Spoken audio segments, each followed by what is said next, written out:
Hello and a very warm welcome to Bruegel's podcast, The Sound of Economics. My name is Guntram Wolf and I'm the director of Bruegel, and I'm very pleased to be joined today by Franziska Brandner from the Green Party. Franziska is not only a prominent member of the German parliament, the Bundestag, but she's also the spokesperson for Europe and has written on a variety of topics, including the topic which we want to discuss today, which is Europe's strategic sovereignty, what it all means, and what it means also for the role of the euro in Europe and in the world.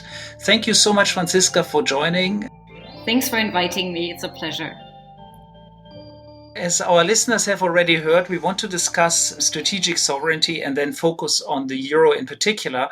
And of course, also hear about the plans of the Green Party that is now in the polls, the biggest party in Germany, and might even be the winner of the federal elections upcoming in September, possibly even putting up the next German chancellor. So very important party. And the views of the Greens will be very influential in the next German government. And therefore, it's quite interesting for our global audience to hear about one key issue that has been discussed now for quite some years, which is Europe's strategic sovereignty. And there's always been different views about what it actually means. Some have considered it to be more of a decoupling strategy from the US. Some think it's protectionism in disguise. Others argue it is about actually managing interdependencies. What is it for you, Franziska? How would you define strategic sovereignty and how would you define European strategic sovereignty? For us, European strategic sovereignty is not decoupling or getting isolated from the rest of the world, but it is the capacity to define as European Union common objectives and the capacity to achieve them together. It is the capacity to act in order to achieve and attain common objectives. It's also about more resilience within a network. The idea is exactly in an interdependent world to become resilient and to have the capacity to define our own future. That's how we define it. And on a scale from 0 to 1, 0, no capacity to act and shape, and 10, perfect capacity to act and shape our relations, where do you see Europe currently and where would you like Europe to be? It depends very much on the sector that you're looking at. I think it would be wrong if you would say the EU as such in general. We have areas where the EU is much better. We have discovered in the pandemic that, for example, in the health sector, we are quite dependent in some areas and we're not very resilient at the beginning of the crisis. So there are also areas that you discover where you want to be more resilient in times of crisis. So I think, we still have quite a way to go when it comes to health, when it comes to climate energy, when it comes to digital, but also to a lesser extent, but still so when it comes to economic and financial questions. We do want to focus on the economic and financial issues in a minute, but perhaps I want to push you a few minutes because I'm also particularly interested in the climate and energy field, where you see the main issues in the climate and energy field at the moment. I mean, we have a very ambitious Green Deal in place that will set Europe on a decarbonization path that is going to be fairly rapid. And all of that will, of course, have implications both for our trading partners that export energy to us, but also more generally to our trading partners to the extent that we use carbon border adjustment to prevent carbon leakage and ensure that climate progress in Europe doesn't stop here, but really becomes a global project. So how strong will we be in this space and, what needs to still be done? Yeah, I think it's important really again to remind that this is not an anti-American or anti-whoever agenda, but it's one of being able to define our future. And of course, one very important dimension of that is climate protection and decarbonization of our societies and our economies. And as you said, if we really mean this, we know that we need to have many, many new technologies to get there. And for example, when I know storage of energy is a key factor in achieving these goals, I cannot, as an EU, be completely dependent on the next generation of development of batteries on other countries. If I know that I need storage capacities and new technologies on that, I need to make sure that those who can develop these ideas are also based inside the EU. Because what today, much of this comes from China. What happens if tomorrow the Chinese government would decide we don't go into batteries anymore because we decided that climate protection is no longer our goal? Then we as Europeans could no longer go to the next generations of new technologies. And that's sort of the thinking that we have in mind. What kind of technologies, capabilities do we really need to have inside Europe to achieve a carbon neutral economy and society? And that's a long-term thinking. It's not just today and tomorrow, but that's the one dimension, which has, by the way, in the industrial policy dimension, of course, behind it in terms of what kind of technologies do we keep at home. And the second dimension that you talked about, which is also very important, is that whatever decisions we take will have ramifications on our partners, as you said. It's, by the way, not just energy. It's also palm oil, for example, producers. If we decide to get out of this, what will it make to Indonesia, other countries? It's not just a fossil producing country so far. And we as Europeans have an interest in making that transition in other countries peaceful and also successful, which is not a given at all that the energy transition in the Middle East, North Africa will be easy or, peaceful. But it's in our own interest to support that.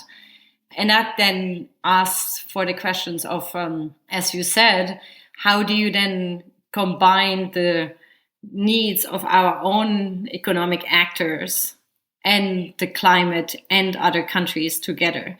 You already spoke about carbon leakage. That's the idea that we do manage to produce steel without CO2, but it will, of course, be more expensive than current CO2 full steel. And then others would just import it. And then nothing would happen for the climate because the climate doesn't care if the steel is produced harmfully in Germany or somewhere else in this world. For the climate, it's no difference. So we would not have achieved anything for climate protection. We would just have killed European industries. And none of this is our goal.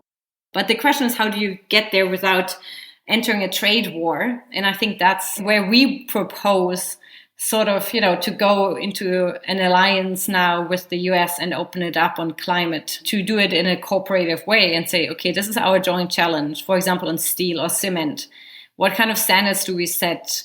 How can we do it cooperatively? And to first try to do it with other actors. And if that doesn't fly, then to have a border adjustment mechanism as the EU only. Yes, and on that front, of course, the US climate envoy, John Kerry, has by now finally signaled some willingness to move forward with the Europeans. And in our discussion in a recent event with US Senator Whitehouse, we have also found quite a lot of common ground and discussed exactly this issue of, forming a transatlantic alliance. And of course, as soon as you talk about a transatlantic alliance, you also talk about China and whether or not China is the one that is actually targeted by the alliance. China, of course, has itself set some goals, 2060 decarbonization, but it is not decarbonizing in the short to medium term. On the contrary, until 2030, the number of coal-fired power plants will grow rapidly. And so China is not at all decarbonizing. So there clearly is a friction point here between sort of the ambitious goals that the EU has set itself, Germany even more ambitious now, and the US on the one hand, and China on the other hand. So how do you see that triangle? I really believe that you should try to also do involve and cooperate with China on this and call them on their ambitious targets that they have set for the future. And they are part of the Paris Climate Convention. The goal is to open it up, by the way, not just China, Australia, other countries, really. The best would be to do it within the WTO, but, start and then get a sort of a climate club where you have those countries with ambition and where you can verify afterwards the production for certain products. And then you see who will be ready to join or not. And I think it's worth a try if then the Chinese Communist Party decides not to join. At least then you can say we tried and now we have a reason to put in a carbon leakage mechanism. But I think, if you haven't even tried, then it would be a pity for the climate, because if we do achieve it, that's much better for the climate if China joins. Also, if it doesn't, at least you have proven that you were serious about making it an international approach. Indeed. And sometimes the threat of being excluded works miracles and, leads to agreement earlier on. But let's move the discussion to currency policies that you foresee for the European Union. You have called for a stronger international role of the euro, which is actually quite a change in the German debate, if I can say so, to our international audience. The European Central Bank has inherited basically the view of the Bundesbank, which was always, we do not promote our currency as an international currency, because having an international currency comes with duties and obligations, which the Bundesbank thought would not be advisable to assume. And so that tradition was very present in the European Central Bank, but the European Central Bank has recently, in the last few years, shifted its thinking, and also the European Commission and the European Council have called on the euro to play a stronger role. What is a stronger international currency for you, Franziska? How would you define it and how would you want to get there? I think the first question is to ask, why do you need it, or why would we want it? Right. Our reasoning behind this is that we have seen that currency is, of course, a tool to exert your policy choices as a country. And we have seen in the years of President Trump that he has used the dollar, for example, for his Iran policy, so that European companies didn't follow European governments' policy choices on Iran, but de facto followed American policy because they are just too exposed to the dollar risk. And that experience for us was one where we said, okay, this is in our neighborhood. It has immediate consequences for our security. We as Europeans have decided to go one way, and Trump decided to go the other way, and we cannot implement our policy because we have no international relevant currency that our companies can use. And that experience led us to really rethink the need of a more international role of the euro. And of course, we can all hope that we will never have again a Mr. Trump in the White House in the US. But I wouldn't bet on it. We will do everything we can in order to support a democratic, not in the sense of a party, but of a democratic leader of the US. But I still think it's worthwhile considering a strong role of the euro. So indeed, the Iran policy and Trump, very strong motivation for strengthening the role of the euro. However, let me push you a little bit on this point, because there is often this view that if only we had a strong euro, we could have continued doing business with Iran. And I don't think it's quite that simple, right? Because a lot of our companies that were exposed to the dollar are also exposed to the US market. And so the US, of course, has more leverage than just the currency. It can also leverage its own market and impose pressure through secondary sanctions directly on companies without even the dollar debate. Yeah, of course. You also need measures against secondary sanctions. And I'm very glad that the European Commission has proposed tools for that. So it doesn't solve the entire problem, but it's one of the conditions that you need to be able to act according to your policy choices. So how do we get the euro to take off as an international currency? The euro needs to become a full currency union anyhow. We all know that we have a joint currency that has not yet been completed by a fiscal union. We have been relying so far on the European Central Bank, mostly to save us in crisis. And in Germany, we have the sort of wrong assumption that you could have a currency union without a fiscal policy and with a central bank that has a limited mandate. And we know that a currency union doesn't fly with these two conditions were coming together. And in addition, the German Constitutional Court has made very clear that the mandate of the European Central Bank is really a limited one. So that has added the pressure to really work on and think on the fiscal union side of the currency. And in the pandemic now, we have seen that we have luckily managed to set up the recovery fund, which is a fiscal response to a crisis, and that we were able, or we are going to be able now to issue European bonds at the European Commission. You know, it's not a mutualization of debt, but it's a European debt.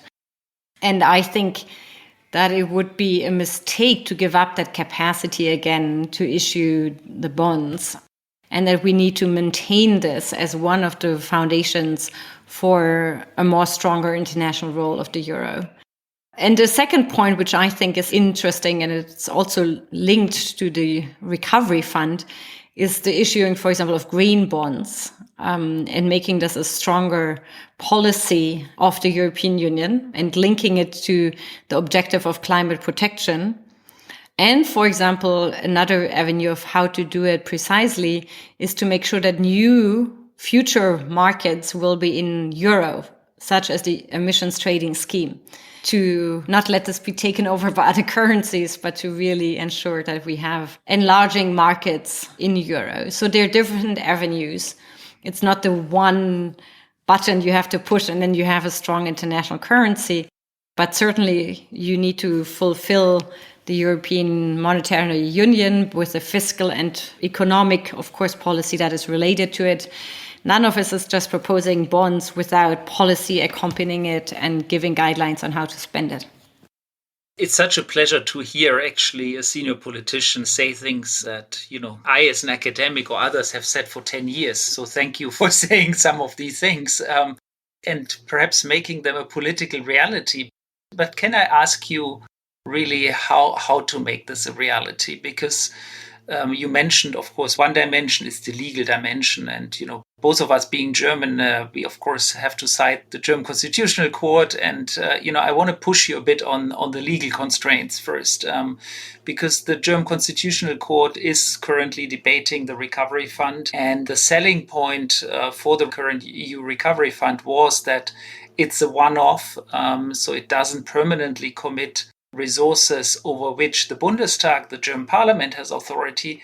And of course, the other important legal argument is that it's born out of a sort of natural disaster catastrophe, so Article 122, so really an emergency situation during which such lending and borrowing is actually allowed. So you say, well, we should perhaps make that something like a permanent feature of Europe's monetary union. I think most economists agree with that statement. But how do we get there given the legal constraints? First of all, it's completely correct that the current recovery fund is a one-off instrument. The way it has been constructed, the way it's set up is one-off. The Commission cannot just go on and borrow more money. It's impossible. It's really legally not possible. So in that sense, it's really a one-off opportunity.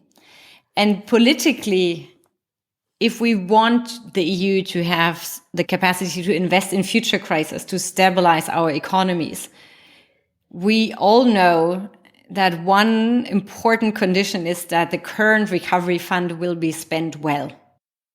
If we can prove that the money, the 750 billion, will really help to transform our economies, make Europe stronger, and support our societies, then I think we will be able to make a point for saying we should have such an instrument for future crises as well, be they natural, be it the climate crisis, whatever crisis we will face. But to get there, I think it's really important that all the member states now spend the money well, that they really invest in climate protection, in digitalization, in their health infrastructure, do take necessary reforms, and see the opportunity for strengthening the euro as such afterwards. So that's, I think, how to get there, spend the current money well. And secondly, when it comes to the legal question, the construct has not just been built on the emergency question, it has been built on the EU budget. And I think that's the important part. And we will see how Karlsruhe will judge it. But I think it's important really to say it is one way of income into the EU budget that should become normalized in a sense, but that you need always, of course, to link to strong parliamentary control, which currently we don't have, and where you need very tight, of course, as well, substantive conditions on what it can be spent. And for us, the priorities would always be European public goods, in contrast to the current recovery fund. The current recovery fund is very nationally. Italy is spending the money for Italian projects, Germany is spending it for German projects, etc. And what we envisage is more that you do really invest in European public goods, e.g., energy infrastructure, train infrastructure, the real European infrastructure we need, the digital infrastructure, talking about cloud infrastructure, batteries, etc., the real big challenges that we need to address jointly. So that would be different from the current setting and give it more a European added value to tackle future crises and future challenges. And how do we get the political majorities for that? I'm fighting for it every day, and I'm trying to convince as many citizens as I can. So we'll see. But as I said, I hope that the current recovery fund will be spent well. Indeed, I think all the points you make really a lot of sense. But can I ask you on the parliamentary control? You mentioned the parliamentary control is an important element of democratic accountability and acceptability of such an instrument. When you say parliamentary control, do you have in mind the European Parliament actually having the budgetary powers, or do you have in mind national parliaments doing the job? We need to strengthen both sides of the parliament. I'm never arguing one against the other.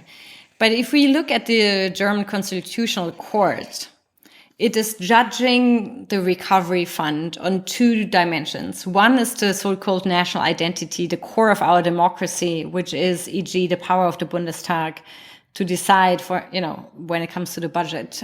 And then the second one is on the so-called ultra vires, if the EU actually has the competences to do this.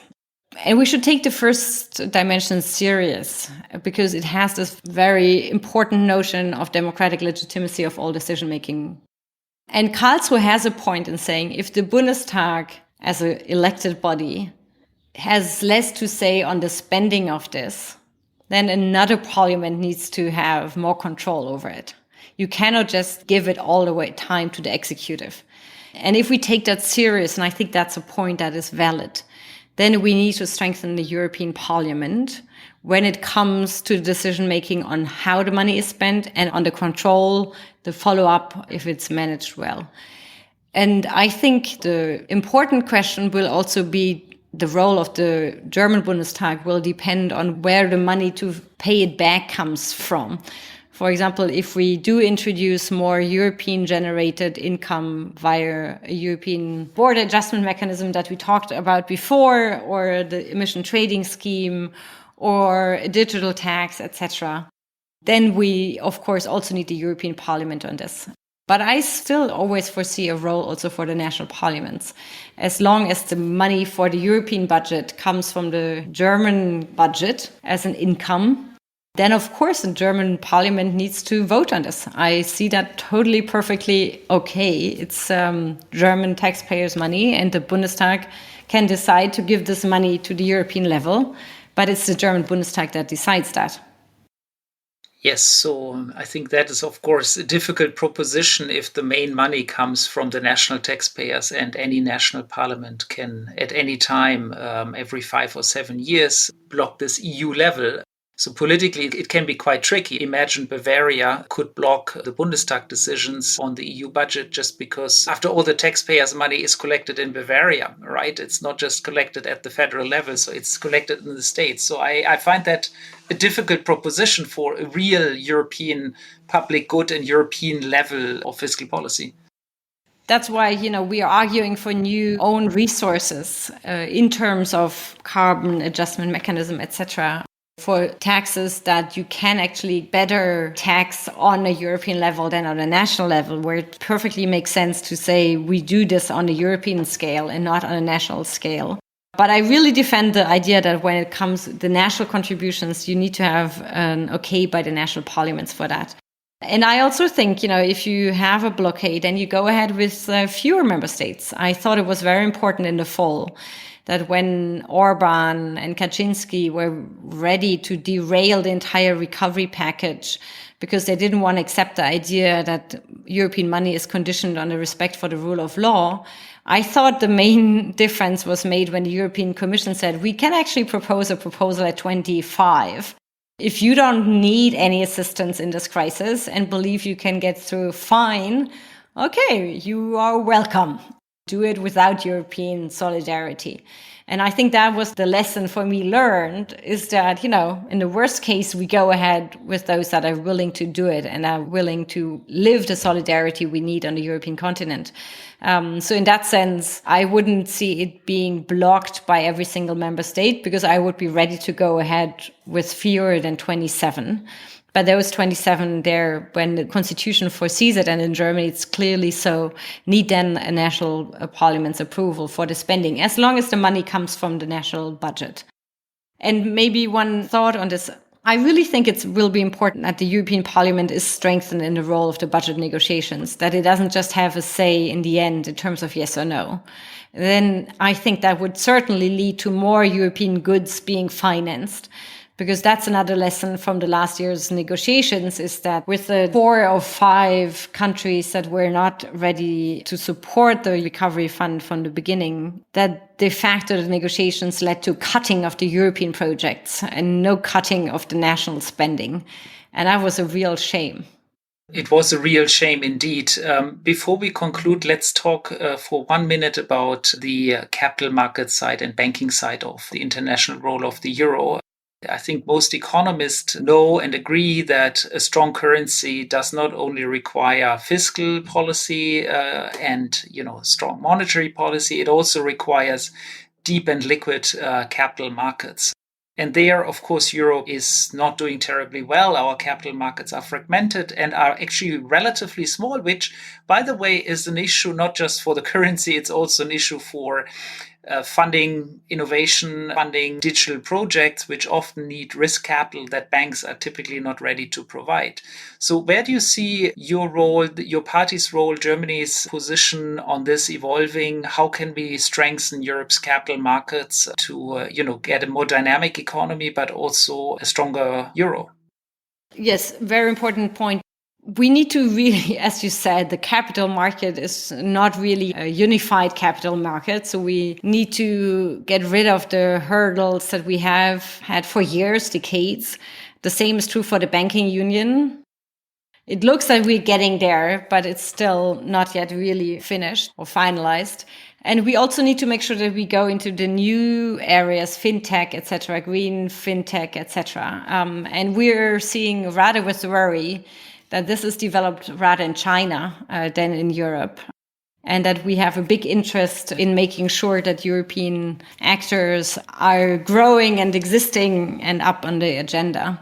This won't happen, in our view, without some support from the EU, from member states. But it's often overlooked what's happening in this area these days. And I definitely believe we should pay more attention to it. The euro as a digital currency, there are many dimensions of this where if we want to have a more international role, we really have to wake up and get to the forefront of the debate. By the way, it's an interesting one on the crossroad of digital sovereignty and financial sovereignty, the entire fintech area, where I think we're currently rather losing out than catching up. Well, I would love to discuss with you now the digitalization of the euro and the various projects that the ECB has in mind, but I'm afraid this would take us too far and our time is already running up. Franziska Brandner, thank you so much for joining us in today's podcast, and thank you to all of our listeners for listening to this podcast.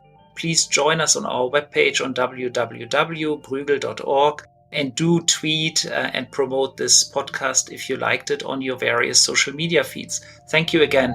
Thank you.